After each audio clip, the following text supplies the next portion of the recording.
27th meeting of the Board of County Commissioners. We begin our meetings with an invocation, and today we have Steve Brown with the Springs Church to lead us in an invocation. Please stand and join if you would like.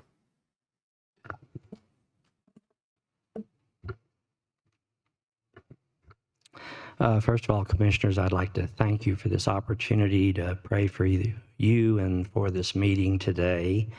And excuse the interruption. Was the last meeting in Callahan? Because I was supposed to pray at that one, and I showed up at the wrong place. And when I got here and they said the meeting's in Callahan, I want to apologize. They told me the meeting was in Callahan. I said, well, how long does it take to get to Callahan? They said 45 minutes. And, you know, where I was raised, we say, you know, that dog don't hunt. So I didn't get to pray for you in person, so I now get to that privilege. So thank you. Let us pray. Heavenly Father, I want to begin by thanking you for being with us today. We acknowledge how great you really are. What wonderful lives we lead. You have made us U.S. citizens in this great nation. We are blessed to live in one of the most beautiful and prosperous parts of the entire world. And this recent rain, Lord, that you've given us, we thank you. We have needed it so much. So let us never forget your blessings and your extravagant love for us. And Lord, today as I pray for these commissioners before me, they have weighty decisions to make. Commissioner Williams, Commissioner Vanderwerf, Commissioner Bremer, Commissioner Geithner, and Commissioner Gonzalez, even though he's not here at this time. Lord, I pray that you give them your inspired divine wisdom in the decisions that they make. You tell us in your word, to whom much is given, much is required. So as you commissioners govern the issues of El Paso County and our 760,000 residents, I pray you consider your responsibility, first of all, before God, and then to the decisions that you make for the citizens of our county. Our Lord gives us two simple directives. He tells us our first priority is to love him. Our second directive is to love others. Simple to say, not so easy to do, so that's why we ask for your leading, Lord. Let this not just be another meeting, but a time where a course is set for El Paso County to be a place where your perfect will is established, in which all of the fruit of your Spirit, love, joy, peace, forbearance, kindness, goodness, faithfulness, gentleness, self-control, all these things are intrinsically ingrained into not only our lives, but into the lives of all in our community. And as a final epilogue to this petition, Lord, we want to, again, just thank you for your committed love to us all. We marvel at how you, the God who created this universe, could live anywhere you choose, but you choose to live in our hearts. In Christ's name we pray. Amen. Thank you. Thank you. District Attorney Michael Allen, will you please lead us in the pledge? Join me in the pledge. I pledge allegiance to the flag of the United States of America and to the republic for which it stands, one nation, under God, indivisible, with liberty and justice for all.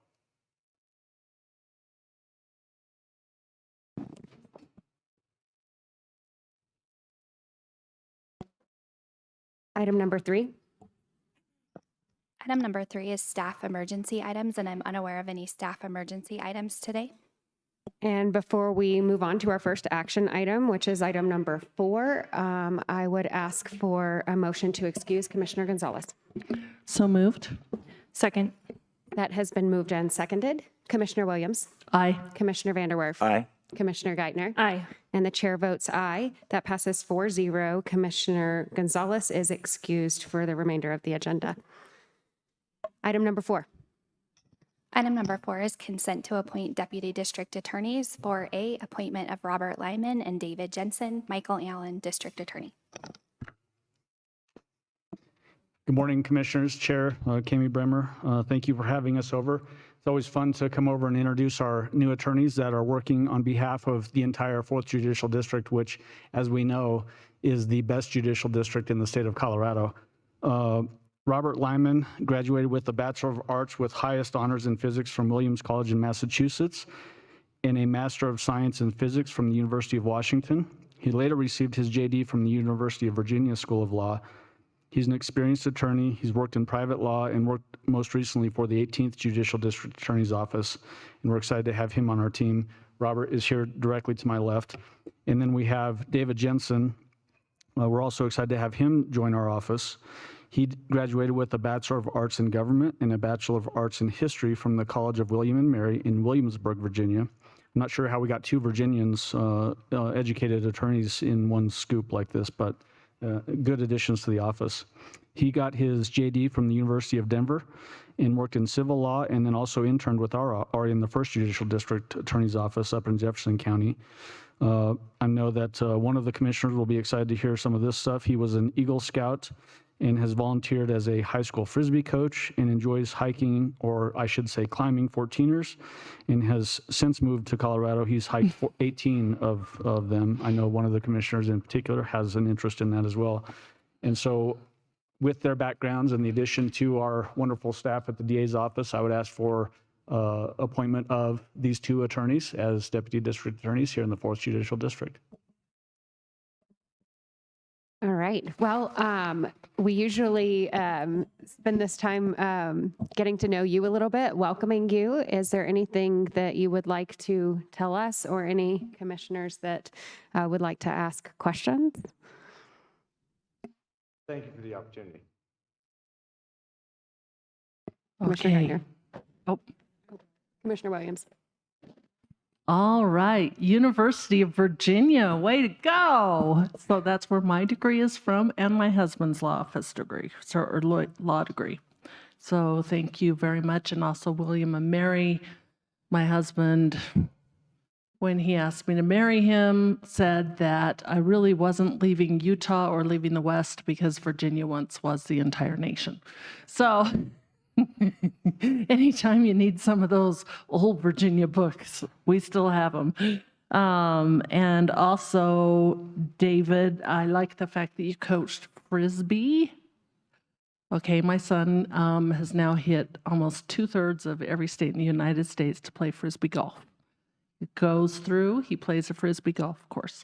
So he did about 5 more this summer. So, and he still beats everyone in the family. So that's good, because he spends too much time doing it. So it's good to have you. You obviously are joining an excellent district attorney's office. So we're going to put you right to work real quick. Yes, thank you, Madam Chair. Now, normally we ask, what's your favorite sports team? And we hope very desperately that you say something in the state of Colorado instead of somewhere else. But I guess I could ask that question. But before I do that, I do want to say that both of you have impressive resumes. I appreciate the work in here. And some of it is perhaps not something that people think about too much. And other parts are right mainstream, right down the middle of the kind of expertise we need here. I see some deputy district attorney work in your resumes. I see patent work and trademark work. I think that's really outstanding as well. You never know when that may come in handy in this kind of work. Private for both of you, a lot of private practice. I think that's outstanding. And I do see an enormous amount of community service for both of you, litigation work, appellate work, and research on law and religion and democracy, I think is really outstanding. And then, of course, I guess I have to finish with an interest in 14ers. As the district attorney mentioned, for the record, I've climbed all 58 of them. So now you know, and I'm working on the 13ers. But I appreciate that you have an interest in that. I just love being outdoors. So now I've got to ask the question, your favorite sports team. So go ahead. I've been a Seahawks fan for my whole life. Oh, well, okay. It's a violation of the rules of professional conduct for me to lie, so. I didn't hear a college team in that, but okay. How about you, sir? Dodgers, who start a big series tonight against the Rockies. Oh, my goodness. It's a good thing You mean- Commissioner Gonzalez is not here. Yeah, that's right. He'd really give you a hard time. And I guess on his behalf, I now have to give you officially a hard time. I don't have anything to say about it. I'm just on the record saying I'm giving you a hard time. You mean, in other words, you mean tonight the Dodgers will wipe us out? Thank you. Commissioner Geithner. Thank you, Madam Chair. Lots of great mentions on your experience. We're really grateful to have you here. I will just say, you're joining a wonderful team. I have every confidence in DA Allen that he has done a great job in selecting you, and obviously that there's a lot of great work happening in this district. I think it's important to note. For the public especially, I'm sure that you guys are already well aware, just truly how many cases are prosecuted here in this district, and we are grateful for that. We know that it makes a huge difference in the safety of our community. That's been mentioned a couple of times, including most recently the Common Sense Institute report that really compared this judicial district with those across Colorado and talking about the amount of crime that we have here in this area. So really grateful for your work, grateful that you're willing to join the team, and look forward to you doing everything that you can to help keep our community safe. Thank you. Welcome, and I'm going to pick up one of the questions that Commissioner Geithner generally asks, and that is, what is your favorite law-related movie, TV show? Yeah, I completely forgot to ask my signature question here, so now you've got a little bit extra time to think about it. Everyone's favorite CLE movie, My Cousin Vinny. There's so much to learn. Excellent. I think I'd have to go with the classic of 12 Angry Men. Oh, there we go. A lot of interesting class that talk about the philosophical ramifications.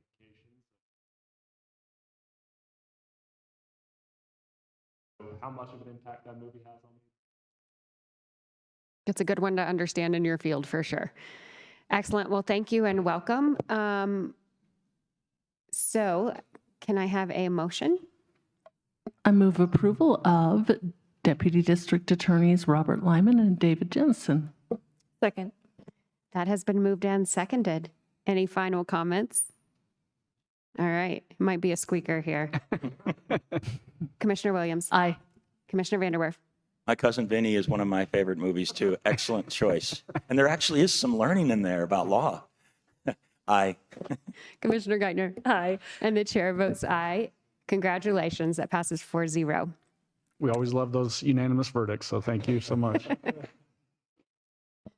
District Attorney Allen, did you have any other comments that you'd like to make? Yeah, I was going to ask for a leave just to make some elected official comments. You guys can go back up if you'd like. Can I have a leave to make elected official comment now, Chair? Yes. Okay. One, I want to extend very heartfelt thanks to the county for allowing us to use this space yesterday afternoon to hold a press conference as a result of what we were able to achieve in the Club Q shooting case, and get the word out as to what that plea agreement was, what it means for that particular case, but also what it means for this community. And Commissioner Geithner, you mentioned the really phenomenal and unique work that we're doing here in the 4th Judicial District. The Common Sense Institute, I think it was 2 weeks ago, issued their report that shows that per capita, our crime rates are lower than in other judicial districts around the state, particularly the direct comparison to Denver. I grew up in the Denver metro area, and so still have family up there and spend time up there. And the differences are pretty stark in what we're doing down here, not just in the DA's office, but in the criminal justice realm. We have phenomenal relationships with our law enforcement partners, whether that is our our police departments, CSPD, Monument, all all over the region, but also our federal partners too, the ATF, FBI, and work very well together and have really trusting relationships with everybody. I have 2 sheriff's offices that I work with, obviously Teller County and El Paso County.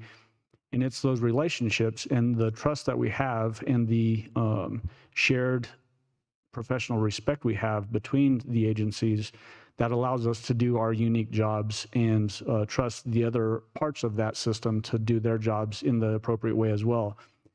We're never going to agree on 100% of the decisions that need to be made, but when you have that relationship and that trust and respect for each other, you know that you're coming at it from the right mindset and with the ultimate goal of serving the public that we do here in the 4th Judicial District.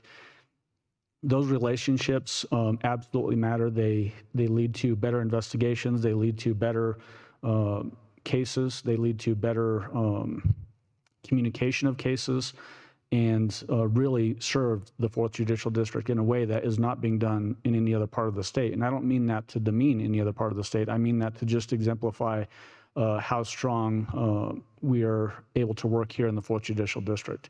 It is truly unique. I've worked in other DA's offices, and this office has a tradition of doing things differently in a way that serves the public better, and we should be reflecting what the public wants. And it doesn't matter what part of the county you live in, whether you are rich or poor, if you're minority or not, if you are part of the LGBTQ community or not, everybody deserves a public safety response when something bad happens. Everybody deserves law enforcement to stand up for the rights of victims, and we do that. That's our driving goal in every single one of our cases, and it allows us to achieve things like what we've achieved early this year with both the Letitia Stout prosecution, which was a real team effort across the board, but also even in this Club Q case and getting the result that we got. It is unheard of, and I've been a prosecutor for a long time, but it is unheard of to have a defendant come in and plead guilty to the max charges and the max sentence the way that defendant did. And that is a result of, one, a very strong relationship basis between the law enforcement agencies, but also knowing that we have a team that can achieve a conviction and get that sentence that we would have achieved if we had gone to trial, the exact same sentence that we got yesterday. That is very unique. It speaks highly of not necessarily me, but of people like David and Robert and all of the other DAs in the office. It speaks highly of our support staff that are behind the scenes doing the work on behalf of the people of the 4th Judicial District. We have fantastic paralegals that dedicate so much time and effort and heart into the work they do. We have victim advocates that work tirelessly for victims. Unique to the Club Q case is that we made sure that every single victim and victim family member had a specific victim advocate assigned to them so that they had a direct contact and could call or come down and visit, ask whatever questions they might have and get a response in a quick and timely and appropriate manner. Our legal assistants, our investigators just work tirelessly for victims and to serve this public that we are entrusted to serve and to hold the line on public safety. And as was indicated in that Common Sense Institute report from just a couple of weeks ago, we are doing a better job of that on behalf of the people of the state of Colorado than anywhere else in the state of Colorado. And again, it's not necessarily just because of me. It's because of the great people that we have working in the DA's office. It's because of the great people we have working in law enforcement across the 4th Judicial District. And I think the commissioners can be proud of that effort. And bringing on people like David and Robert are just a sign of that. The wealth of experience they have, the dedication to public service that they have, and it absolutely makes a difference. Thank you, sir. Yeah. Thank you. Commissioner Vanderwerf. Thank you, Madam Chair. Mr. District Attorney, I appreciate your comments, and I just want to thank you and thank the team at large for what you did in the Club Q shooting. The way that you did that research and produced an ironclad case, it was obvious because when they decided to make a deal and plead guilty, they knew that the district attorney's office was going to deliver that outcome. And that I don't think they had any question about that. And I tell you what, I really appreciate that. And just as you mentioned, everybody does deserve equal justice under the law for everybody. That's a key word, everybody. And it's exactly what you did. And you did it with a huge, high-profile national case, clearly evidenced by the event yesterday, where the entire national press corps, I think, was here. It was amazing the number of cameras that were in this room. And I didn't know this part about providing a victim advocate for every victim. That's pretty awesome, too. So I just want to say thank you to you and the entire team. You delivered justice. It was the right thing. And I am so glad for the outcome that we got. So thank you from me personally, and just appreciate all that you all did. Thank you. Thank you, Commissioner. Commissioner Williams? I was going to say that in my comments too. I just wanted to thank you and your staff. This is two really, really good cases. I was so impressed with our district attorney staff, the paralegals, the hard work you go to, your victim, the hard work that you go through, the victim advocates. It's just wonderful to have heard this verdict and to see the members of the Club Q family now being able to hopefully finally recover and not have to go through a very long trial instead. And then also just a big thanks to our public communications team for the very hard work they put into this to help you yesterday. Thank you. Yep. Commissioner Thank you. Geithner? Thank you, Madam Chair. Appreciate all the comments that have been said. I just want to say quickly, your team is amazing. Every interaction that I have, every time you bring folks forward here, it is incredibly impressive. But I also want to point out that you are very humble and that your leadership is absolutely known and felt, I'm sure, by your team and also everyone in our community. You wouldn't be who you are if you weren't that way. But I just want to recognize that your leadership is truly key and matters to this community. Thank you. Thank you.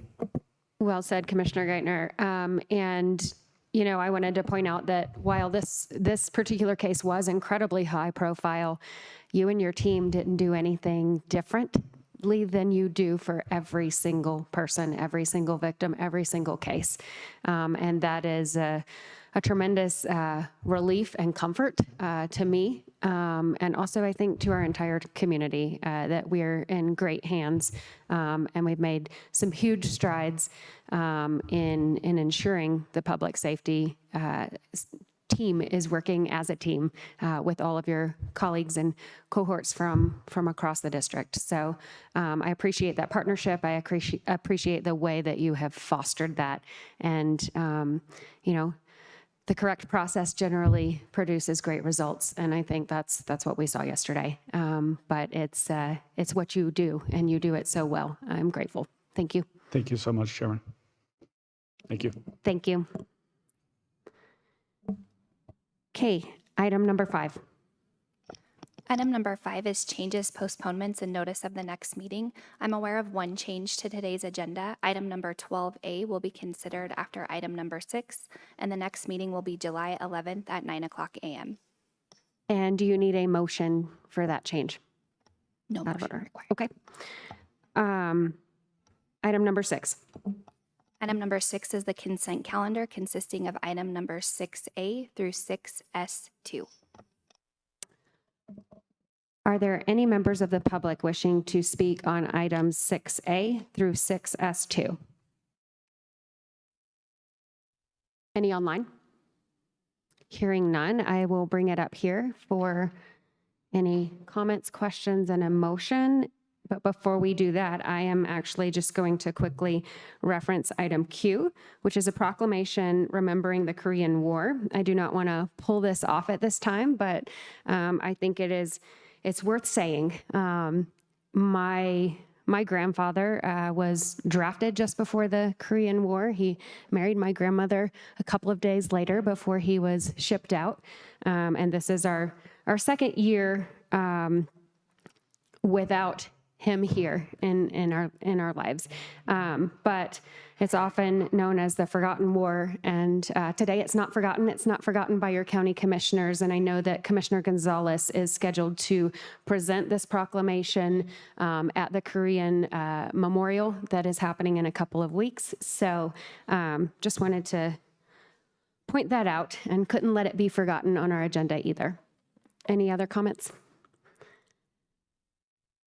Thank you, Commissioners. He may not like this, but I know we have it on the consent calendar. We have a longtime employee, Kelly Mundell, who's retiring. Proclamation. How many years, Kelly? 33-year employee, so just want to recognize our great county employee and appreciate your service. Thank you. Commissioner Vanderwerf. Thank you, Madam Chair. I appreciate the county administrator bringing that up. Congratulations for your great work in the county. You and all of our employees care so deeply about providing services to every citizen here. I know you're part of that, and thank you for your many years of service, your decades of service. And I also want to just thank the chair for pointing out the Korean War proclamation. I did get to serve in Korea. Now, this was, of course, many years after the Korean War, but I can tell you the relationship that the United States has with the citizens of Korea is incredible. They are very, very appreciative that we not only freed them from World War II occupation of Japan, but that we came back and fought and bled with them in the Korean War as well so that they could be free. And when I lived there, I heard that over and over and over again. And for most of us, we don't know very much about how tight our friendship is with Korea, but I can assure you, having lived there for 2 years, we have a fantastic special relationship with the nation of Korea, its citizens. So I'm glad that we're doing this proclamation to continue to remember the work that we've done together, and I appreciate the chair mentioning it. Commissioner Williams. Well, Kelly, I was tempted not to vote yes today, so it's been a long time. I've known you for many, many, many years, and I wish you the very best of luck wherever you head to next. If it's into retirement or another job, I'm sure you'll be extremely successful. And I just wanted to thank my favorite Korean War veteran, which is my father. He passed away 2 years ago. So he actually gave up service for our church so that his brother could serve our church and he would go to war instead. So very humble man. With all of that, I will move approval of items 6A to S2. I'll second. That has been moved and seconded. Commissioner Williams. Aye. Commissioner Vanderwerf. Aye. Commissioner Geithner. Aye. The chair votes aye. The consent calendar passes 4-0 with Commissioner Gonzalez excused. And while the next item, 12A, comes down and gets ready to present, we'll do a very, very brief recess to hand Mr. Mundell his proclamation. And if you'd like a picture, you're welcome to that. We're in recess.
Item 12A. Item number 12A is department and committee reports, non-action items. Presentation of the 2022 Audit Comprehensive Annual Financial Report. Nikki Simmons, Chief Financial Officer. Ted Williamson, Reuben Brown. Good morning, Commissioners. Nikki Simmons, Chief Financial Officer. Here this morning to first introduce you to Ted Williamson. He's a partner with Reuben Brown here from St. Louis today. Very excited. I know every year I nerd out a little bit, but very excited to be able to present to you the results of our financial activities from 2022. The report that's in front of all of you is the result of a lot of hard work of every single employee in this county, not just the employees in financial services and our accounting team. There's a lot of work that goes into running a $500 million budget. I'm going to steal a little bit of Ted's thunder, but the fact that we're receiving a completely clean audit with no findings shows the work that every one of our county employees does to make sure that we're following proper internal controls and spending public funds wisely. I also do, though, including all the county employees is a great thing, but there is a smaller group of people who work day in and day out on making sure that our accounting is up to standards and following generally accepted accounting principles. So the group sitting behind me on this side is the accounting unit of financial services, and they are responsible for preparing our ACFR, our annual comprehensive financial report, and all of the journal entries and liaison with the auditors, which, as wonderful as Reuben Brown is, they're still auditors and have a lot of demands of us. And so I just want to really say thank you to the accounting team for everything that they've done. And so with that, I will turn it over to Ted Williamson with Reuben Brown. And quick procedural thing, just to ensure that this is actually a part of the official record. We are out of recess and have called this meeting back to order, and we are on item number 12A. All right. Well, thank you. Good morning, everyone. Again, my name is Ted Williamson. I'm a partner with the accounting firm of Reuben Brown, and with me is Max Haberkorn, who's a manager with Reuben Brown as well here in our Denver office. And we are here today to present the results of the financial statement audit for the county for the year ended December 31, 2022. That audit really consists of two parts. One is the audit of your financial statements, or the annual comprehensive financial report, as it's called within the government world. And then the second piece is what's called the single audit, which is the grant compliance audit for federal grant funding that the county has received. So just to address each of those briefly in turn, as it relates to the financial statement audit, the purpose of the audit is to make sure that your financial statements are fairly presented in accordance with generally accepted accounting principles in the United States for governments. Those are set forth by the Governmental Accounting Standards Board. Even though we audit your statements, as Nikki mentioned, the financial staff of the county does prepare the financial statements and is ultimately responsible for those. And additionally, while we consider your internal controls as part of doing the audit, and we would bring to your attention any internal control issues that we identified, the opinion that we issue is not an opinion on your internal controls, it's on the accuracy of these financial statements. But with that background, we're pleased to report that we did issue what's called an unmodified or a clean opinion on the financial statements for the year ended December 31st, 2022. There was one new accounting standard that had to be issued had to be incorporated this year, Governmental Accounting Standards Board Statement Number 87, which relates to leases. The county does have a number of leases, both as lessee and as lessor. In the past, those were just recorded as expenses or revenues as those transactions occurred. Now, some aspects of that appear on the balance sheet within your financial statement. So all governments had to implement that for December 31st, 2022, and that went very smoothly. Apart from that, there have not been any changes in your accounting policies. We also, as Nikki mentioned, we did not have any corrections that we identified that needed to be made to your financial statements, either corrections that were made or that were immaterial that management elected not to make. We did not identify any what we call material weaknesses or significant deficiencies in internal control as part of the audit. And we also did not have any difficulties or disagreements in conducting the audit and working with management. So that's quite an exceptional result. On a government of this size, it's not uncommon for us to at least find something that needs to be fixed within the financial statements.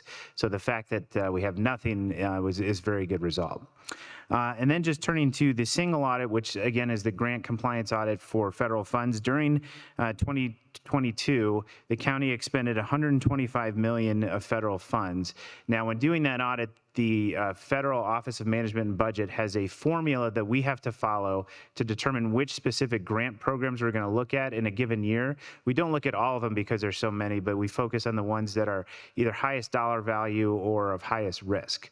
So for 2022, we looked at 6 programs. The biggest, of course, is the American Rescue Plan Act, which the county expended $38.5 million of that in 2022. And the Office of Management and Budget has told us we have to audit that every year until the program runs its course, just because of the high-profile nature of it. But in addition to that, we looked at the Employment Services Cluster, the Workforce Innovation and Opportunity Act program, temporary assistance for needy families, Medicaid, and foster care. So that incorporates quite a high percentage of your total federal funding just in those 6 programs. And again, we're pleased to report that we had no findings, instances of noncompliance or control issues that we identified as a result of doing that work. And that report will be submitted to the federal government here within the next few weeks. So that's the results of the audit. Again, it's about as good of a result as you could hope for, but I'm happy to answer any questions that you might have.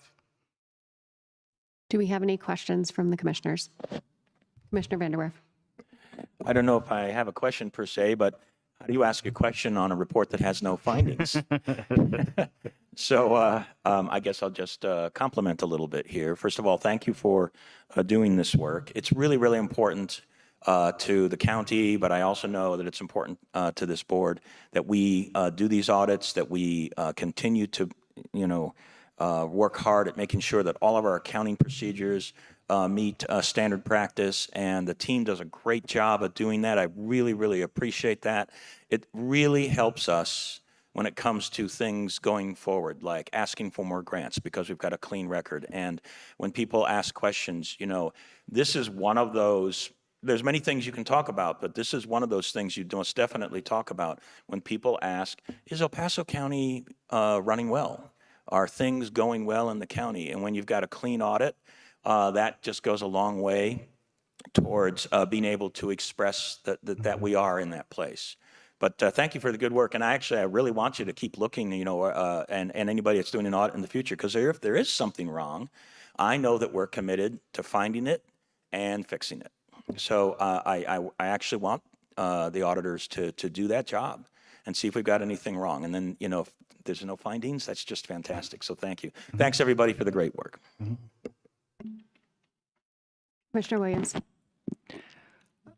Yes, I just wanted to, probably the 2 most important things that we need in our government. One is a balanced budget under Tabor requirements, and the second is a clean audit. And I can see so many individuals who work in finance here today. And we just wanted to thank you so much for all of your hard work. We know that it goes straight from the end of the year, right into audit, and then right into budget. And it is because of your department, Nikki, that we are able to function and to say that, yes, we stay within our budget, we live within our means, and we're doing a fantastic job. So I really appreciate all of the employees here today. Commissioner Geithner. It's been said very well already, but I'll just reiterate how grateful I am to the finance team for doing this work. Of course, this is where exactly what we want is no findings. And I think it's really important that we mention that the transparency and the trust that this provides to our community to know that we are absolutely making sure that our tax dollars are being used as they should be, and that everything is in order is incredibly important to us continuing to maintain that trust in our community. So thank you for your services and being here today, and thank you to the team for all of your hard work in making sure that we could get to this outcome. Again, well said by my colleagues. And speaking of transparency, I am assuming that this public document is or will soon be available online for all of our citizens to take a look for themselves. But that first letter that basically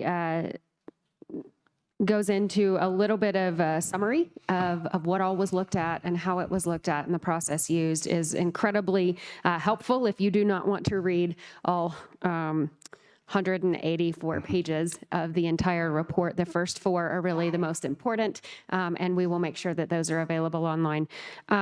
Again, thank you. Thank you to our auditor partners and as well as the financial team behind you that has so much to do with ensuring that the reports that you were looking at were as detailed and thorough so that you could look for those mistakes. What a job, huh? But thank you very much. As a part of the audit as well, it generally involves asking at least a couple of elected officials a set of interview questions, everything from kind of ethical programmatic questions to detailed number questions. And I appreciate the thoroughness with which you and Max do that. Thank you very much. Your professionalism is appreciated greatly and matched by our professional staff behind you. So thank you so much. Nikki, great job. Thank you. And that is a department and committee report needing no action. Item number 7. Item number 7 is comments by elected officials and commissioner liaison reports. Commissioner Williams. Wow, I've said most of what I was going to say today already. I just wanted to again thank District Attorney Michael Allen and our Public Communications Department, including Vernon Stewart. I know Blake, and I think I saw Christian here, and Nancy, for all of their hard work with yesterday's press conference and support. Also, our support staff who helped support the victims and their families here as they were over here in our building yesterday. It was very much appreciated, the compassion surrounding that event. I wanted to also, let's see, what else? I really don't have much else to say this morning. I have, yesterday I was able to meet with Forge Evolution. They're a group here that helps support potentially criminal justice involved individuals. And, but then they're also working very hard to create a teen center in downtown over off of Bijou Street, actually, so that teens can have a place where they can come and learn skills such as resiliency and the ability to move out into the community and just have a place where they have someone they can talk to as well. And then later in the week, I'll have a tour of Springs Rescue Mission, as well as lunch over there. And then I'll be attending the Canada Day celebration on Friday. And those are my events. It's a nice, quiet summer. But there's plenty of meetings still, but I always enjoy our summer schedule. It is a little lighter. Thank you. Commissioner Vanderwerf. Yes, thank you, Madam Chair. First off, my congratulations to all of the participants in the Pikes Peak Hill Climb for having another successful event and also continuing to do it safely. I think that was really outstanding. I want to just express my appreciation once again for the 4th of July. The weekend is coming up. A great holiday celebrating the birth of our nation, our great nation.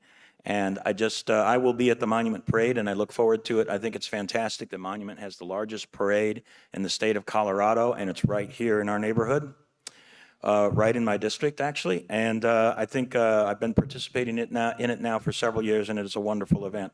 I do ask everybody, just please be safe over the 4th of July holiday weekend. Let's all come back safe and sound after we celebrate the creation of our nation, and I'll see everybody back at work when the holiday is over. As far as other events that I'll be participating in this week, tomorrow afternoon at 3 o'clock, I'll be participating in the Airport Advisory Commission meeting out at the Colorado Springs Airport. And then that evening, tomorrow evening, I'll be going to the Copper Next Chapter Party. And then on Thursday, I'll be going to the STARCOM Military Speakers Lunch at 11:30 at the DoubleTree. And then starting on Friday, I will be leaving the area to climb mountains in Utah. So I'll be doing a little mountain climbing outside the state and then come back to Colorado, try to catch another mountain in Colorado. But I will be back on the 4th of July for the Monument Parade. And those are my announcements. Thank you. Commissioner Geithner. Thank you, Madam Chair. Just a couple of brief things. Also, I will be enjoying the Monument Parade and participating in some of those fun Independence Day activities as well.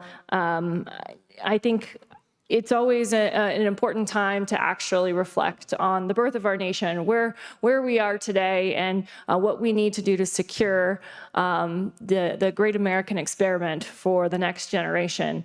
I in particular like to read the Declaration of Independence with my kids to reflect with them and talk about the truly inspired founding of our nation. I think it's easy in today's day with all of the technology and the things racing around us to forget how truly impactful that was, and for us to not take for granted the blessings of liberty that we enjoy here in America.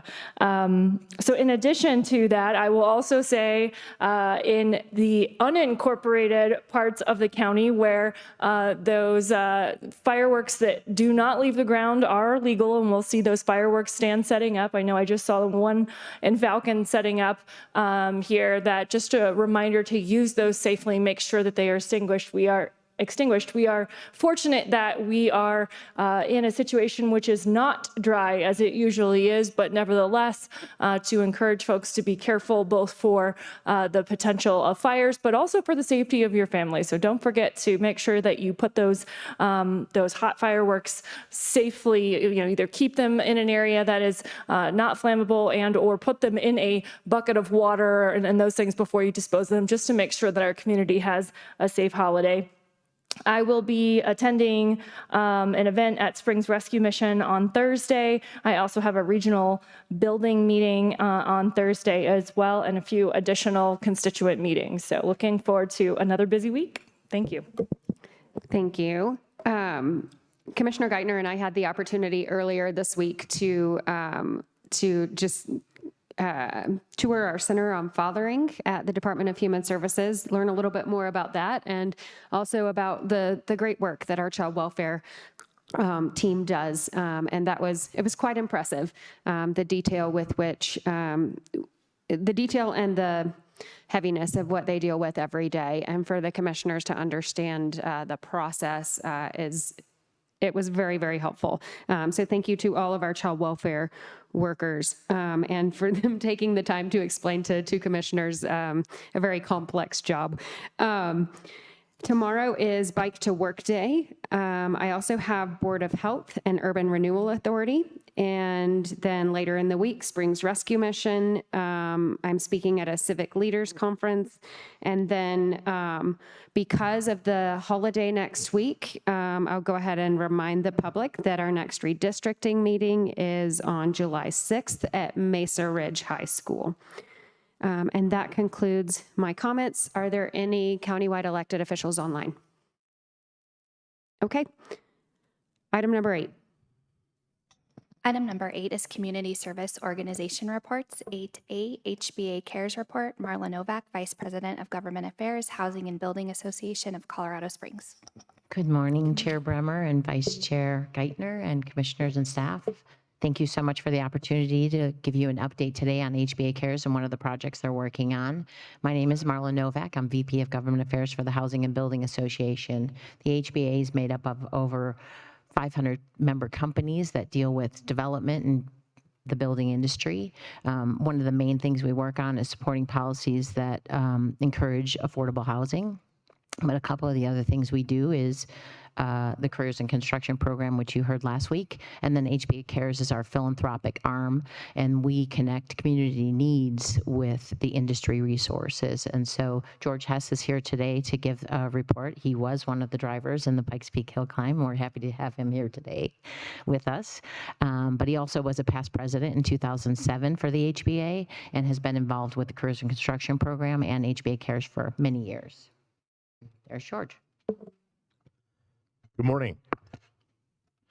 Again, commissioners, thank you. Madam Chair, Clerk Allard, Administrator Walters, and County Attorney Hodges, thank you very much for having us here. My name is George Hess. I am the founder of Vantage Homes. I am the current chairman of Careers in Construction Colorado, and I am an old builder.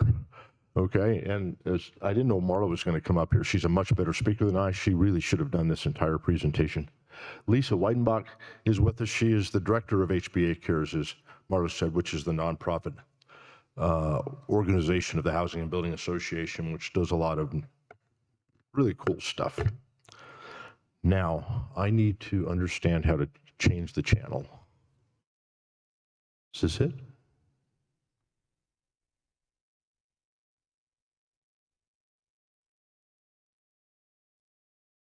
Oh, very good. Thank you. Mission statement of HBA Cares. I need to step back. Usually you'd have Josh Peterson up here speaking to this. I'm really more familiar, as you know, with Careers in Construction Colorado and Careers in Construction of what's going on in Colorado Springs. I understand Mike Rubinson was here last week speaking to you on that. And Mike is much more articulate than I. The mission of HBA Cares is to partner with other nonprofits engaging industry and resources to support transitional accessible housing and community projects. A number of those projects, and I get to talk about those a little bit.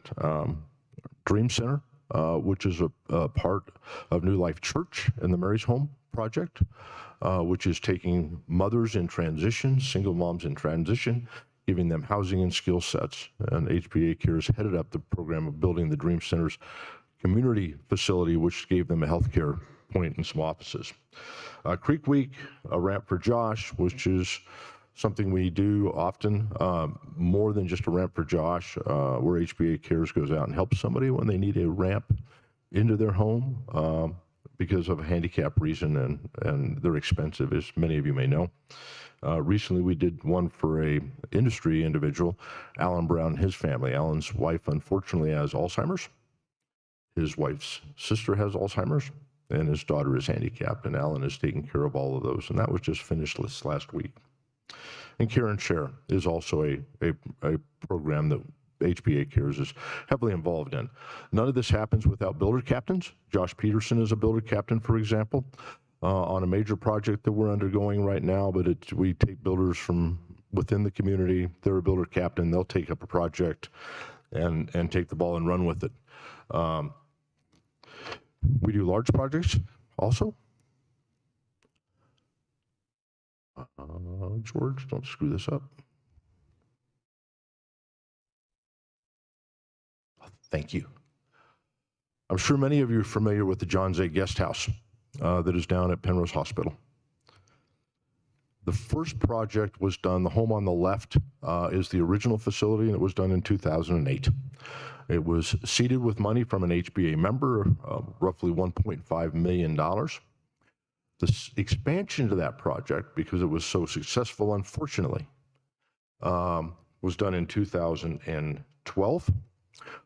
And I was fortunate enough to be the builder captain on both of those projects. And it was probably one of the most rewarding things I've ever done in my 45-year career. This facility is fully subscribed. And what I mean by that is there is a waiting list of folks that want to get into it. It is a respite care facility. I call it an adult Ronald McDonald House, if you would, that was initially designed to take care of cancer patients and their families who were at Penrose Hospital undergoing extended cancer treatments. And there is no charge for the use of this facility. They ask for donations if you can give it. And it's really being used by the Penrose St. Francis Healthcare Foundation to reach out to create a family environment. And obviously some of the outcomes are not good at those kinds of situations where you're there for cancer treatment, but they administer to the families and those involved with the families. Industry saved in the construction of this project, both projects, well in excess of $2.5 million. In volunteer labor, material donations, everything else. And that was in addition to the $1.5 million that was additionally donated by an HBA member.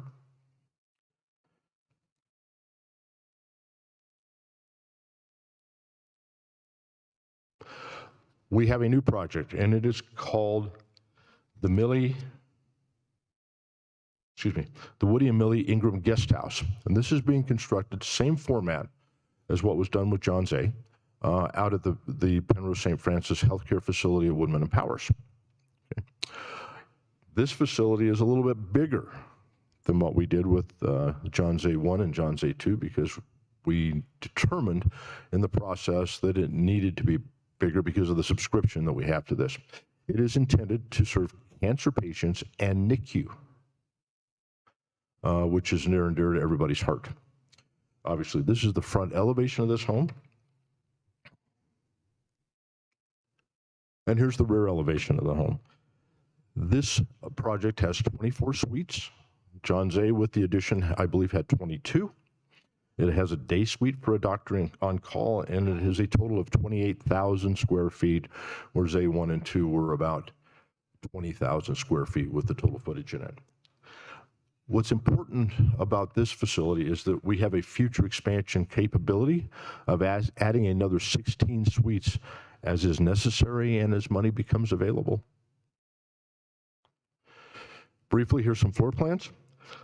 This is the main level. The suites really are suites, but what is used extremely well in the project, we learned about this from Zay 1 and 2, was a large dining facility for family members to have meals together with other family members who are undergoing treatment, if you would, at the facility, a large kitchen area where meals can be catered, really not cooked, but catering that is done there, and then some kids' playrooms. This facility is designed so that if mom or dad are undergoing treatment there, the kids can be there with them, okay, and have some play areas with other kids. In addition to that, the backyard of this thing is gonna be phenomenal. Upper level, it is 2 stories. Again, reading areas, tables for games and puzzles, a large loft area for folks to spread out, so they're not locked up in their rooms while they're staying at this facility. Here's an elevation as it exists just a week or 2 ago. The home is, we're making great progress. Don't want to give you a delivery date right yet because I don't know, and Josh hasn't told me. He's the guy in charge, but they're about to drywall.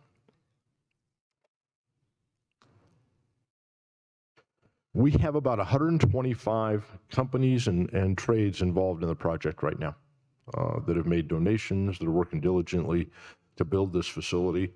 I'm certainly not going to read all the names to you. I don't want to be here that long, and you don't want to listen to me much longer. Savings to date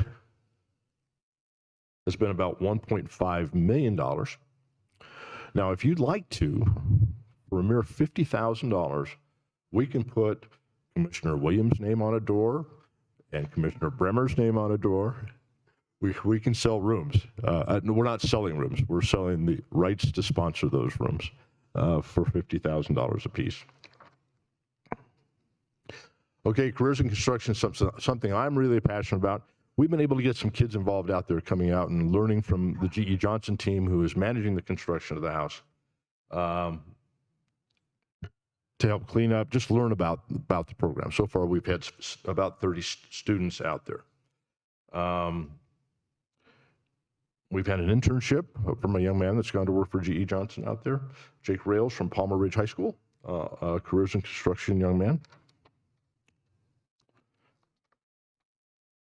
Okay, and somebody said, yes, I did race Pikes Peak this last week. We were really successful right up until I introduced myself to a marmot coming out of bottomless pit. The marmot and I didn't have a direct discussion. I had to hit the brakes and dodge him, but he made my run a little slower than I wanted, but we still had a successful run. But what we've done the last few years is HBA Cares has used the car to raise funds, and the funds have been targeted towards the Ingram Guest House. And to date, we've raised over $125,000 using the car to do such. And it's been fun for me to have to explain what all these stickers are on this silly car. Finally, we're going to have a fundraiser. I know Chairman Brimmer, I'm sure, is going to buy a room. But if you don't want to buy a room, we have bricks for sale.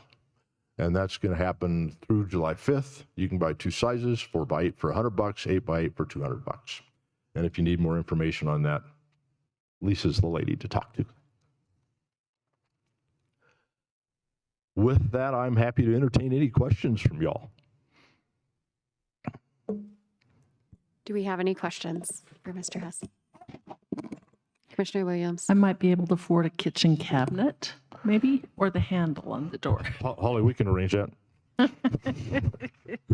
We can arrange anything. We really appreciate everything that HBA Cares does. They are such a benefit to our community to be working with the hospitals and to be providing these housing units for individuals who are there for a very tough time in their life. So I just wanted to state how much I appreciate that. At the same time, also give you an offer of mulch. If you want mulch, we have our Black Forest Slash and Mulch is overwhelmed with mulch. And I'm going to send that to Marla today. If y'all want free mulch, all you have to do is take up your truck and we'll load it on, and I will get Marla the contact information for that to send out to the builders. That'd be great. I'm aware that the Colorado Springs Landscape Association is teaming up together to do this project as a joint partnership on the landscaping efforts of that. And I'm sure they'd appreciate that. Thank you. Okay, thank you. Commissioner Vanderwerf? Yes, thank you. Once again, just appreciate what you all are doing, and HBA Cares is awesome. But if I could maybe ask to put up that last screen again. Yeah, there we go. Because I was in the process of writing down the phone number because I think I want to donate a brick, but I didn't get all of the phone number. I'm sorry, Commissioner. So I think this is great. Hopefully a lot of people know about the brick fundraiser, because that's for people that have a little bit of money but don't have a lot of money, this looks like just a great way to be part of what's going on here and get the whole community involved. So while we continue to talk, leave this screen up because I'm going to write down the phone number and make a call. Thank you. Yes, sir. Commissioner Geithner? Thank you so much for being here and for your presentation. I'm going to say, as much as Marla is a wonderful speaker, I can't say that it's fair of you to disparage yourself in this way. You did a fantastic job. So really appreciate everything that you guys are doing for the community and providing for folks who are in this situation. I too am very interested in this brick. I dare say I may just throw out a challenge to my colleagues for us all to consider a brick and participate in a meaningful way. Thank you so much for being here. Oh, thank you. I very much appreciate it. And this has been the guest house is something, if I can digress a little bit, if you have time. The first one we built was on my father-in-law's office site, who was a chief of staff at Penrose Hospital many, many years ago. So it's been fun to see it grow and the success, unfortunately, of the facility, but the mission that the Hospital Foundation and HBA Cares has been able to pull off as a result of these homes being built. So the bricks are appreciated, and I'm sure we can sell you more than one apiece. Commissioner Geithner, challenge accepted right here. I think that you're familiar with the fact that we have spent months of our lives in and out of very similar homes, particularly the Ronald McDonald House, and now my mom is also experiencing a similar need to stay in a wonderful home, and it does make a huge difference to being able to overcome the stress of having a loved one. And to have a family environment. I say I have a family of perfect strangers who know just when you need a hug when you walk into a home that has been built like this with love. And so I'm grateful for the way that HBA Cares is stepping up. I also, the last I checked, I think it might have actually adjusted a little bit, but our second largest industry in this town at one point was the healthcare industry. And that is our need for these rooms and these homes. We talk a lot about our need for single-family homes and homes and places for our residents, but people from all over the country sometimes are also coming here for our healthcare, and they're driving long distances from southern Colorado, from Kansas, and the ability for them to heal and to stay here is, as I know that's not your mission, but you have created through HBA Cares a place where that can happen, a place where you're working hand in hand with our wonderful healthcare community in taking care of people. And so I am very grateful for that. And thanks for the report today. And, it takes a lot of, nonprofits realizing where they can help in their niche. And we certainly have enough need in this community for everybody to have their place in that. And I'm grateful that you all have found yours with Penrose St. Francis. And I think you mentioned Mary's Home and the Dream Center as well. Those are things that intersect with a Central County business as well. And you're really, really helping us out. We can't take care of everybody and everything. We certainly try, and we depend on our nonprofit community to see where they can help. And I'm grateful in particular for HBA Cares. Thank you. Well, this is our community. Thank you. Thank you for your patience today. All golly, our pleasure. Thank you much.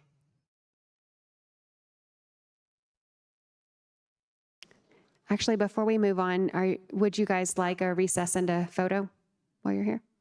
Okay, we'll be in a brief recess for a photo.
Okay, I'm calling this meeting back to order. We are on item number 9. Item number 9 is public comment on items not scheduled on the agenda. This is the public's opportunity to speak on an item that is not scheduled on today's agenda. And Madam Chair, there was no one that signed in ahead of time. Okay. Are there any members of the public wishing to speak on items not scheduled on the agenda? Yes, sir. Come on down, please. Introduce yourself, and you'll have 3 minutes. Madam Chair, Commissioners, and staff, thank you very much for this opportunity. This will be brief. By way of introduction, my name is Bill Denham. I'm a retired colonel from the Air Force. I moved here in 2019 in El Paso County. We were just to the east of a monument. I'm a 1995 graduate of the Air Force Academy. My wife and I met here in Colorado, and we were thrilled to move back here and very happy for the opportunity to talk to you before today. Why am I here? I'm here to talk on behalf of a local business in Monument, the Colorado Pumpkin Patch. My boys have worked at this business since we've moved here, and it has meant a lot to us. By way of background, again, I'm not here to talk on the legal and technical and permitting issues that revolve around this, but essentially, this business is being threatened by a complaint about the traffic that it generates, is my understanding. So this business is right off of Highway 105 in Monument, and they run a pumpkin patch there about 6 weeks out of the year. Mr. Chapman is a Navy veteran. He moved here in 2017, bought the property, I believe, in around 2018.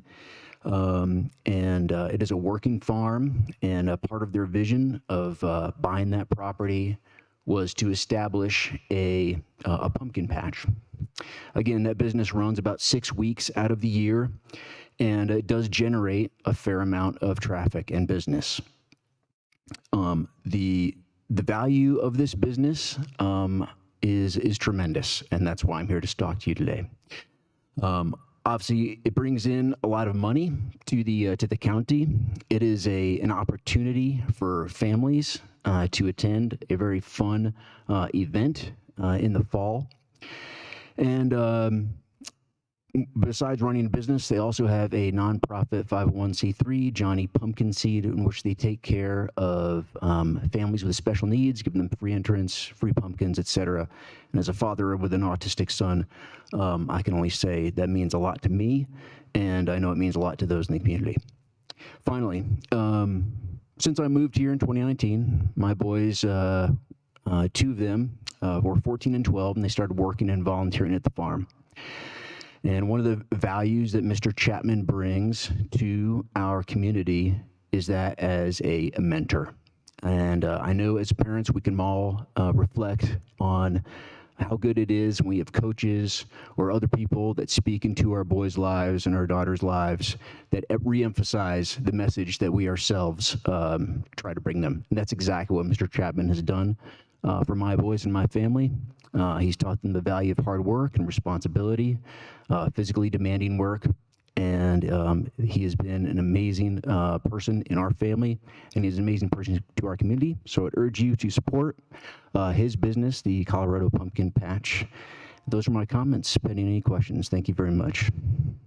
Thank you. Thank you very much for being here today. Thanks for your patience. Are there any other members of the public wishing to speak on an item not on the agenda? Any online? Hearing none, item number 10. Item number 10 is the called up consent calendar, and there are no items called up. Item 11. Item number 11 is a resolution to approve the local disaster emergency declaration, June 2023 rain flood event.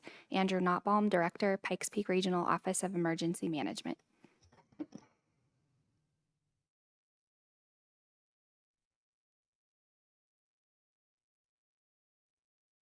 Mr. Nottbaum, welcome.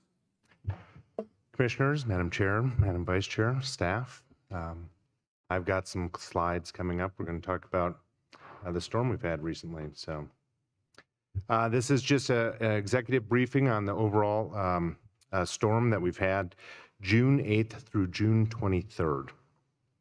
got a couple of slides here that our partners at the National Weather Service put together for us. Highlights the significance of this rainfall event. And just in general, thinking about it, in Colorado Springs, we average about 15.9 inches of rain a year. In April through June of this year, we've had over 16 inches of rain. So significant rainfall impacts, significant storm. As far as weather watches and warnings, just put this out there.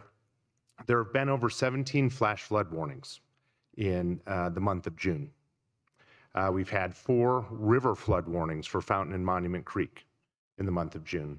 Over 38, we've had 38 thunderstorm warnings. And we've actually had 9 tornado warnings throughout the county, okay? Had a EF0 tornado just outside of Payton that damaged some private property. The total one-day rainfall event was 5.15 inches, 2 miles north of Security, and the 2-day total for Colorado Springs Airport was the record 2-day amount of 5.49 inches. So just putting in perspective, we've had significant weather, as I know we've all experienced throughout the county. So what does this mean? It means we've had significant damage throughout the county. The initial damage assessment numbers that are put out there are reporting $19 million worth of damage throughout the county. And that includes areas here that we'll talk about in a bit, but El Paso County Public Works, El Paso County Facilities, El Paso County Parks, our Fountain Parks. Fountain has facilities and streets that were also impacted. Green Mountain Falls, the City of Colorado Springs Parks, City of Colorado Springs Public Works, City of Colorado Springs Stormwater, and then also City Public Works. So significant amount of damage. What you see here, and I'm not going to go through this all in detail, looks at the dates. Again, the 8th of June through the 23rd of June. And then these are the FEMA categories that are eligible for reimbursement. It's A through category G. And that's how we define this during the FEMA or initial damage assessment collection process. The IDA findings that we've done here recently, which is the initial damage assessment, show us that we are likely going to meet the threshold for both a county declaration and then also a state declaration. Based on this board's conversation last week, we've went and looked a little bit further at the individual assistance. It's fairly unlikely that we will meet a threshold for individual assistance to uninsured homeowners, but we are going to meet the thresholds for public assistance. So the process here, this is our preliminary damage assessment process that we've gone through or are going through currently. We're about at the last step here. The first step is we collect the information locally. We work with our partners, the municipalities, the departments. We send that information to the state of Colorado, which we did on Friday, for a deadline. They evaluate it, and then they request what they call a joint preliminary damage assessment, which is where the state and FEMA comes down and verifies our damages here. That is scheduled for Thursday of this week. It's a very short turnaround. We'll conduct the joint PDA, and then the state has 30 days to submit to the president for a Stafford Act declaration. But this is the process we're moving through, and we've been moving through for the last week. So today, this is just some of the next steps. Today we have a meeting with the state partners, and I apologize, I'm just going to introduce, we have Meredith Nichols here with the state of Colorado. She's our regional field manager joining us, and then Captain Mike Archuleta, who's a PPR OEM liaison, who's been coordinating our damage assessment. This afternoon, we have a kickoff meeting with the state where we're going to talk about what the rules are for the joint PDA, and that will be with city county partners and PPR OEM. Thursday, we'll spend all day in the field doing these joint preliminary damage assessments, where we'll take FEMA out and actually verify that the damage is where we say it is, and we'll talk to subject matter experts about the dollar amounts. Then FEMA reviews that information. This is the 30-day process where they've got 30 days to review, and then make a recommendation to the president for a disaster declaration or a Stafford Act. And then the process becomes where we have project worksheet kickoffs, where if departments or municipalities or the county wants to put in for reimbursement through this process, eligible projects will have to be scoped, and then they're submitted to go through the reimbursement process. The timeline on that still is determined, because where we are right now is just going through the joint PDA, and there's no commitment until that verification happens, which will happen on Thursday. So what does a disaster declaration mean to this board? A disaster declaration will enable the county to access resources and funding from the state and federal agencies to do damage assessment or to public infrastructure in El Paso County caused by the recent unprecedented weather events and flooding. The funding will also support ongoing response and recovery efforts. Had a conversation yesterday. This is a little bit different of a process than probably many have been through in the past, where we have a large, quick-moving wildfire and there's an urgency to sign a declaration immediately. And often that is because to bring in an instant management team or to have somebody manage, there's a large upfront cost associated with the disaster response. And so there's an urgency to sign it. In this, I heard it described, it's, death by 1,000 cuts. There's a lot of smaller damages that add up, and it's not necessarily needed for emergency protection or emergency response. But this allows us to then apply for reimbursement based on some of the measures we're taking right now to secure our infrastructure. So the benefits of that disaster declaration, talked about this a little bit. It opens up our EOP. It allows those policies, procedures, agreements that aren't necessarily available to day-to-day operations. That includes public emergency work for our public works, some contracts, entering into those contracts, utilizing volunteers, and then emergency procurement, overtime policies, and reimbursement are some of the important things of why we want to do a disaster declaration. That is my presentation, but I'm sure there are some questions, and I've got my partners here and that maybe can answer questions as well. Do we have any questions? I believe Mr. Matson has a presentation as well. We'd like to present, if that's okay, Mr. Nutbaugh.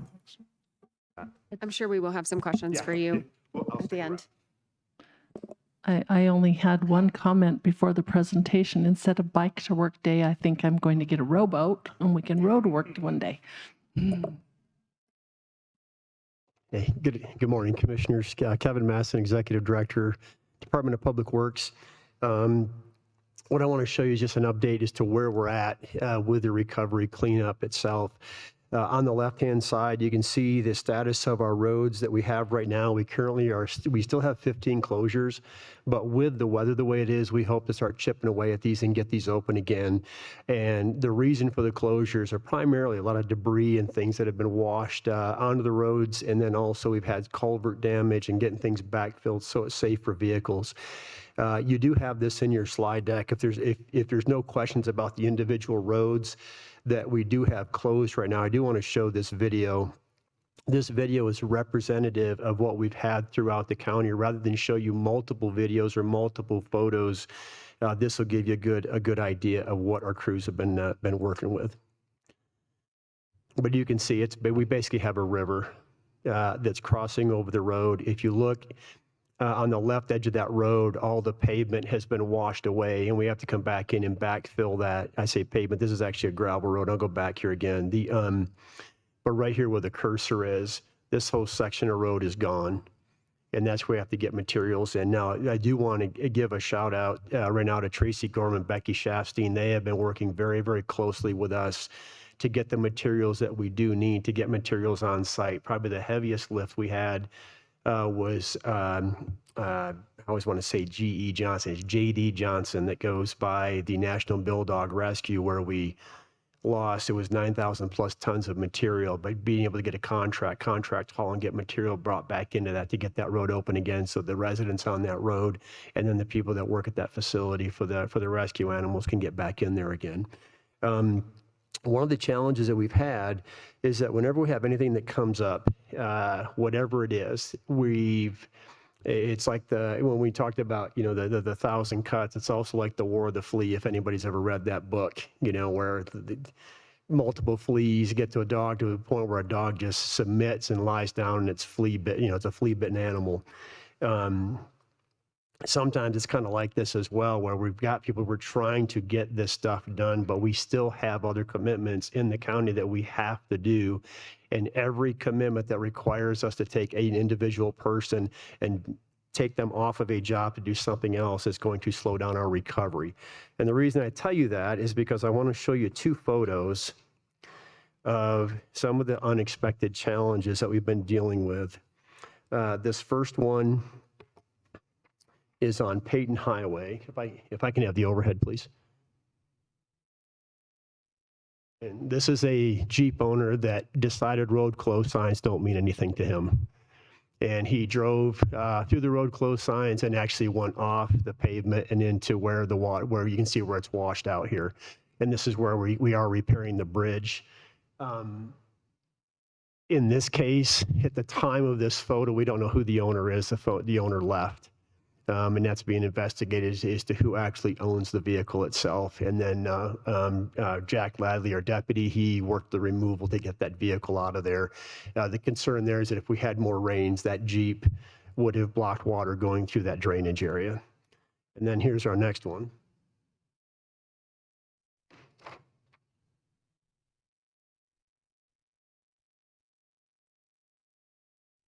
And this one, I basically blacked out the company name on the vehicle because this is a DUI investigation. Yeah, but if you can look, there's 4 brand new culvert pipes there that this individual smashed.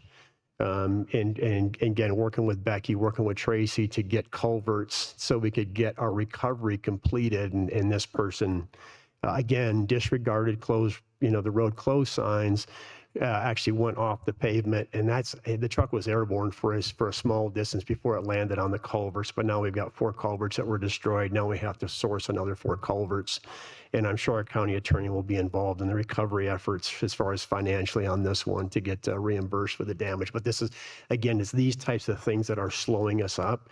It's been incredible to us, a number of citizens that just purely disregard the signs and drive around them anyway. When we were doing the job over on J.D. Johnson, we had an individual again.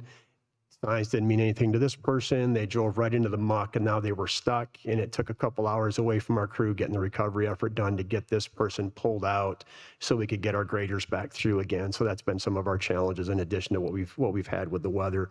But as long as the weather stays good, we're making progress. We're chipping away at it. And again, I want to thank Jack Ladley, our deputy. Our superintendents have been out there getting this job done. And again, a specific shout out again to Becky Shafstein and to Tracy for helping us get the materials and things that we do need to get this done.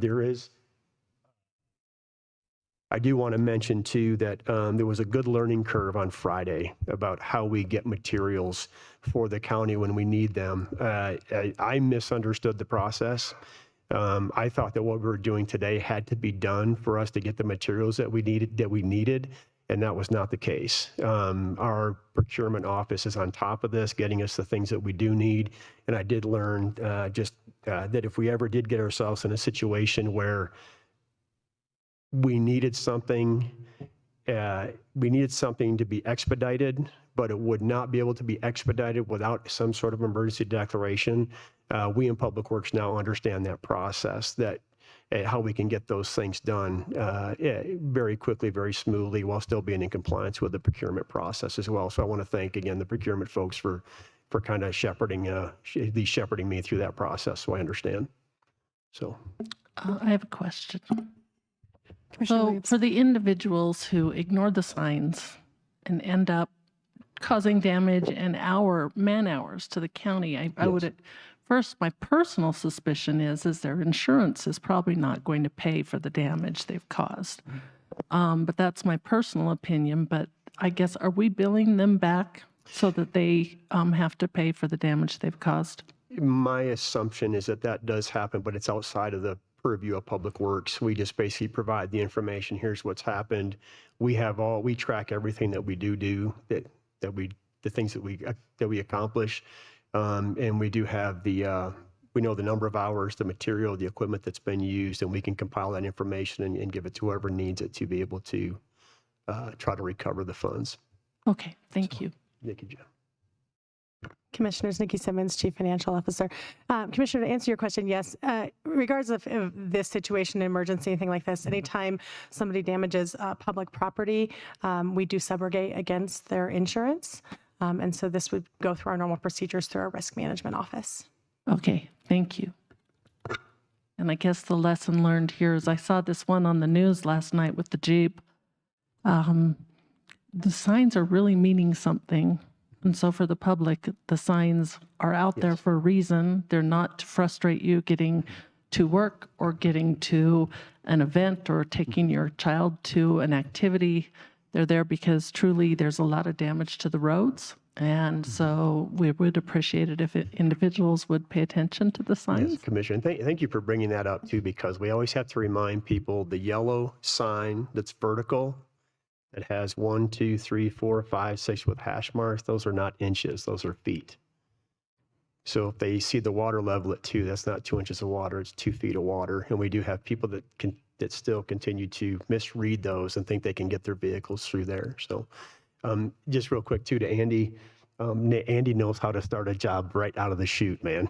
I mean, for being the new guy, he knows how to get this done. And I just want to thank Andy and his team too for everything they've done to help us through this as well. The information flow has been incredible for forecasting and preparing ahead of time. And then the information flow just back and forth, getting everybody on the same sheet of music. So I just want to give a shout out to Andy and his entire team that's here.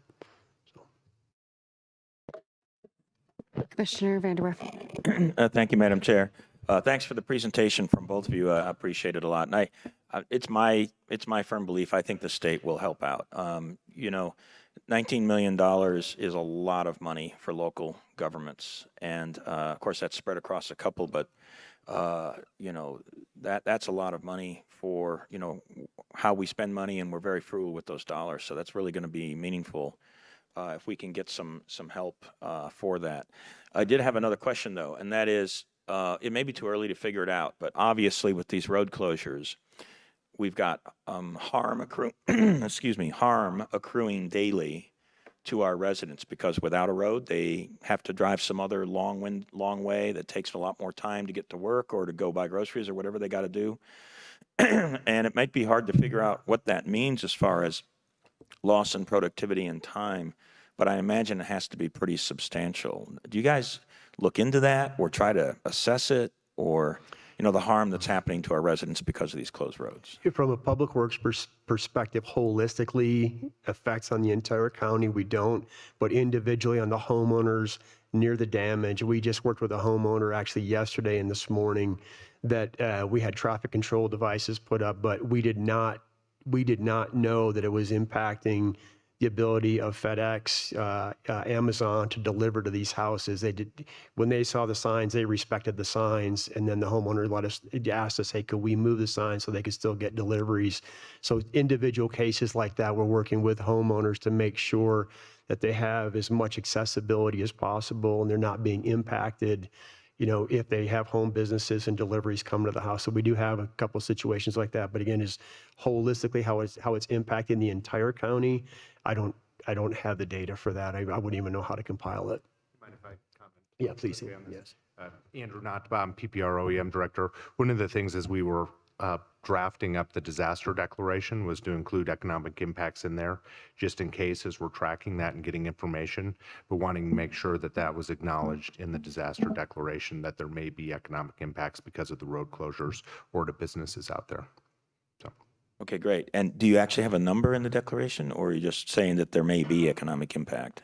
There may be. So mentioned that before, we're tracking the track of the individual assistance, and we're not seeing the numbers that would qualify for state or federal funding. And so this is mostly the public assistance focus based on infrastructure, but we do have a system set up through PPR OEM using 211 to track information, but we're just not seeing it. But we did include it in the draft disaster deck in case information comes out and to become eligible for that funding. Yeah, I have no doubt it's not a maybe, it's a will be. Right. Yeah, it will be. Yeah. Because a bunch of people now have a bunch of other ways they've got to get somewhere, and that's time and effort they're going to have to do until the roads are repaired. Thank you. Administrator Waters. Thank you. Along with that question, I just want to note for the public's sake that Public Works crews are out around the clock. We're really using every resource we can to open these roads. I know there's frustration. We've gotten calls of frustration about road closures. I want to assure the public that Kevin's team, crews are working weekends, they're working nights, they're working around the clock. They have not taken breaks. We're putting other projects on hold because we know the urgency of this situation. So we just want to assure the public we are doing everything we can to try to open these roads as fast as we can. So thanks. Commissioner Geithner. Thank you. So I have a couple of questions and clarifications for the public. So one is, looking at the weather forecast, it looks like maybe we're okay, but there's always the chance that things shift very quickly. Are you seeing anything in the forecast? And what happens if we do see additional rain? Are we expecting additional damage? How does that work in terms of this disaster declaration and what we're assessing moving forward? I can speak to the short-term forecast, and our partners at the Weather Service would say, oh, we can never tell more beyond 3 to 5 days. But as we all know, living in Colorado, the middle of July is often our monsoon season. And so the El Nino system that is set up is we could see monsoons returning in July or later on in the year. But in the short term, it is dry. As far as impacts, I'll turn it over what those may be. The impacts, one of the things we're dealing with right now is the ground is so saturated that if we do get heavy rains, it's just going to run off. I wish I could give you an answer. If we do expect heavy rains again, I think we're going to continue to see water overtopping some of the roads that we have. Our thing right now is we want to get up where we have culverts and get culverts clear so we don't have damage to those areas, because those are much more extensive. Water going over top of the roads, it obviously takes time to take care of, but they're much easier to deal with than having to go through and relay culverts and bring material in to rebuild those areas. But I really wish I could give you a better answer than that, but. Can I follow up? We'll let Commissioner Geithner finish and then. Just as a follow-up to that, Mr. Notbaum, as we mentioned, yes, the weather in Colorado, according to my good old Weather Channel app, we've got maybe a 50% chance of rain. Some of those things come down with the saturation of the ground. If we were to say, even this weekend or something out, have something that is more significant than impacted, and maybe something that's not even as significant if we've seen, but because of the saturation, because of the current damage, how would that affect this evaluation and this disaster declaration? Is that something that would be added at that point? Is there still the availability to do that if we do see something in the next week or even week and a half? I know as I was doing a bit of planting in my yard, putting a shovel in the ground produces holes that just continue to fill up. So we know that it's going to take quite a while to dry out, and that is my one of my big concerns is, will we see something as a result of where we already are? Some of the damage that's already done, that maybe the rain isn't as significant, but would still, be a significant impact because of the previous rains that we've seen. So what we would do is, as we're tracking this, we're tracking it based on periods, and this disaster deck that we're putting together is the 8th through the 23rd. But what we'd be working closely with our public works partners, all the different agencies, to go, if there are additional costs, let's track that, and then let's look at extending a disaster declaration based on those impacts, and then going through the same process again. And I can look at Meredith if she has more information, but the state is still determining what their state declaration process is. Does it going to include the tornado that was in Douglas County, or is it going to be the weather event? Are there multiple different disaster declarations or processes? And so we're working through that, but what we would do is we would be in contact with our partners. Let's continue to track. Let's be consistent. Additional damages, photographs, time, location, and cost estimates, so we're prepared to do any sort of additional process or extension as needed. Commissioner Vanderwerf. Yeah. Yeah, do you have Please. an update on the date? So we're still working, sorry, Meredith Nichols, Regional Field Manager with the Division of Homeland Security and Emergency Management with Colorado. It's a long title. We're still evaluating the incident period. We're actively advocating for the inclusion of the 21 through the 23 into the 8th through, right now it's for sure the June 8th through the 15th, and we're working hard to include the others. With that being said, if we can create a correlation with the damages from that incident period with also National Weather Service data to show that because of these storms, these cascaded events, even though they might not be part of that incident period, it got worse because of the rain that we saw in the incident period. So we're working really close with PPR, OEM, also with the National Weather Service to make sure that that data is together so that if we do continue to see those damages across the board, that as long as the documentation's there, what Andrew listed, and also that National Weather Service data, we should be good in there. So if there's like sinkholes or, whatever other cascading events, that should be included. So.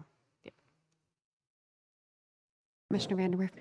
Yes, thank you for that. I appreciate that, and I think that is a wise thing to do, because once the infrastructure is weakened, it's highly susceptible to follow-on events that perhaps in isolation, had they been on their own, something might not have happened, but because the infrastructure is weakened, something does happen. And it wouldn't have happened without the previous events, so they are interrelated. And I wanted to ask a question about kind of cost of materials, because we went through here coming out of COVID, supply chain challenges and cost of road base and paving and everything was outrageous. And I know that some of those things have been getting better, but I'm just kind of curious, where is that cost equation today? Is it still elevated, or has it come down substantially? Where is it in the kind of that scale? Overall costs remain elevated. We do see slight fluctuations in it, but it is not decreased to what it was pre-COVID. Yes, again, costs are still high. A lot of those costs are being driven by fuel costs, transporting the materials as well. That's one of the primary drivers in the increase in costs for materials, is just the price to get the materials delivered to either our facility or on site. Okay. And then I'll just maybe a quick comment from my fellow colleagues. With regard to the resolution, I'm in support of this, but I might have a recommendation for a single word change, and that is in the fourth whereas, in the second to last sentence where it says, has resulted in possible economic impacts to the public. I don't think it's possible economic impacts anymore. I think just remove the word possible and just say has resulted in economic impacts to the public. I think it's obvious there's economic impacts. So I don't know how my colleagues feel about that, but just offer that one suggestion. I'm great with that. And when it's the appropriate time to make a motion, perhaps include that change in a motion. Very good. Commissioner Williams. Yes, I just wanted to say one more thing. And I think the appropriate term is we've had to place projects on hold. So I know a lot of individuals are frustrated as they hit the pothole in their gravel road or their dirt road for the 15th time, and they send that in through our Citizens Connect. I just, know that I consider this almost as a snow event or something similar to the bomb cyclone. Our staff is working as hard as they can to get major roads open so people can get to work, and that means we've had to put some of the other normal repairs that we make in the summer that we do a fantastic job keeping up on. We've had to place them on hold for a little bit, and we'll get to them as soon as we can, but we do ask the public for patience with our regular work, as this is an unusual summer. And Commissioner Williams, thank you. That's an excellent segue. I was going to say, certainly not as a part of this presentation, but at some point I would be interested in hearing from Mr. Maston what the impacts, not just of the road closures and this, but what are the impacts to all of those other projects, all of the other things that that we're responsible for and that we budgeted for this year. I'd love to, and maybe that's a part of the budget presentation and you're going to have to constantly adjust, but I think I'd really love to know what the, I'll just call them secondary impacts are to the work that your department is doing on a regular basis in a non-storm year. Right now, our biggest concern is our chip sealing program. We're 3 weeks delayed right now on chip sealing. And even though we will have good weather going, we expect to have good weather going into August and September, the temperature variations in August and September could put some limitations on our chip seal program. And that's one of our main concerns now, that our potholing program, getting that taken care of, just because we've drawn people off on the recovery effort. Our contract pavement work that we've got going, that's continuing to move on.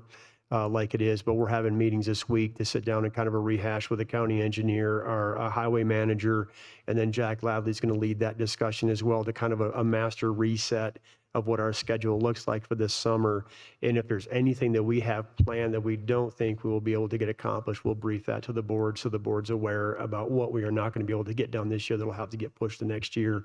And then as well, if that has any sort of budgetary impacts, if there's funds tagged to something that have to be spent this year, if we cannot physically get those things done, we'll address that as well. Excellent. Commissioner Geithner. Thank you. So most of this is going to be directed at Mr. Notbaum. So I know we talked a little bit in the previous meeting where we talked about the possibility of that individual threshold. As I continue to get questions from constituents, I think it would be helpful here to just kind of go through those things again here. So this is not related to the individual threshold. It is my understanding that we are still quite a ways from reaching that. Yep. So if we have folks who, this is private property and they have, concerns about their private property. I know I've had a few people say their driveways are washed out, some of them considerably, like those flooding kind of waters that are coming through and eroding at that level. For those folks, if we're not at that individual threshold, can you just talk about what might be out there, what they should do in a situation like that? Sure, and we're putting out a press release this afternoon with our public health partners as well to talk about dealing with debris and the safety related to that. There will also be information in there of how to report some of those private damages so we can track it. One of the things that we have coordinated with is with 211 and the VOAD, which is the Voluntary Organizations Active in Disaster. And that would be the Red Crosses, the Team Rubicons, the Salvation Army, the United Methodists, those different groups that help with this type of programming. Generally, those are available for larger type disasters where there are more individuals impacted.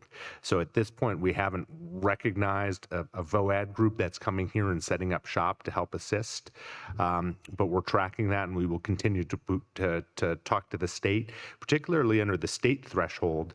And if their timeline changes, there may be more businesses and individuals impacted that could get us there. But we haven't seen that currently. This is for that public assistance side with the thresholds we've met. Can I ask a quick follow-on question to that? So I know when we were talking about that individual threshold and some of the benefits of that before, it was for uninsured property owners. So tell us how that works with reporting. Are you only wanting to hear from things and people that are not otherwise covered? That is correct, and yeah, it's the uninsured and the underinsured, and generally too in flooding, that's not for roads. That would be for your home if it was damaged. When we do damage assessments on home for flooding, we look at major, minor, affected or destroyed, and there's a threshold of going, well, if it's affected, if the water is below where your outlets are, or what they call the cut line on the drywall. And then it's major if it's above the cut line on the drywall. And for this rain event, it's different than the normal flooding, which is often related to stream flooding, where you have banks coming up and then you have impacts to homes. And so it's a little bit of a tweener here. What we would like is going, if there's damage to a road, individual roads are not eligible, but if we have a bunch of homes in an area, well, maybe there could be funding there. So if there's a road access to multiple homes or a subdivision, that would be something we would track and then look and see if there was funding available. So I'm going to get a little specific on this one because, Yep. again, I want this to be available for folks who are continuing to ask these questions. There is an area in particular in the Peyton area that is 35-acre lots. Their roads are all private. Yeah. They're in that situation, and there are some homes who have long, extensive driveways. They've got a river, that has come through, they have extensive. So in that situation, is 211 a place that they should call and report those damages and have those conversations? Is there anything else that you would recommend that they do at this point? I would say that get that information to me, and maybe you and I can touch base after, but coming to our office and I will track that information, and then we'll work through the state and see what eligibility is available. Okay, thank you so much. Yeah. And Meredith, is there anything you'd like to add on the roads? We had this conversation. Yep. Okay. Yep. But if you get that information to me, I will start tracking it, and we have a system in PPR OEM have assigned somebody to start tracking the individual assistant just to make sure we sense we're not going to get there. We're a long ways off, but let's track that and make sure that we're not missing large groups. So Thank you. Yep. I will take care of that. Any more questions from commissioners? Okay. Comments and/or a motion?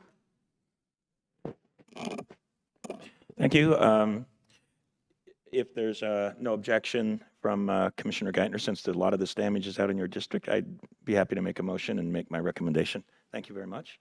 I'd like to make a motion to approve the resolution to approve the local disaster emergency declaration as stated in the record here for June 2023, this rain and flood event, with one modification to the words in the fourth whereas on the third line. Towards the end of the line, it says, has resulted in possible economic, just remove the word possible.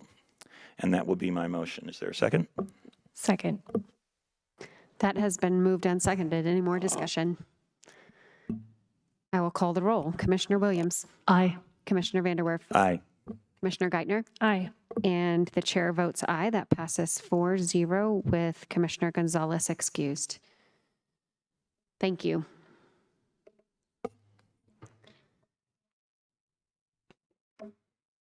We have already done item 12A. Are there any other department and committee reports and non-action items?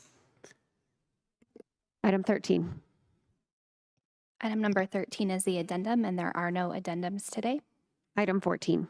Item number 14 is the executive session, and there is no request for executive session. We are adjourned.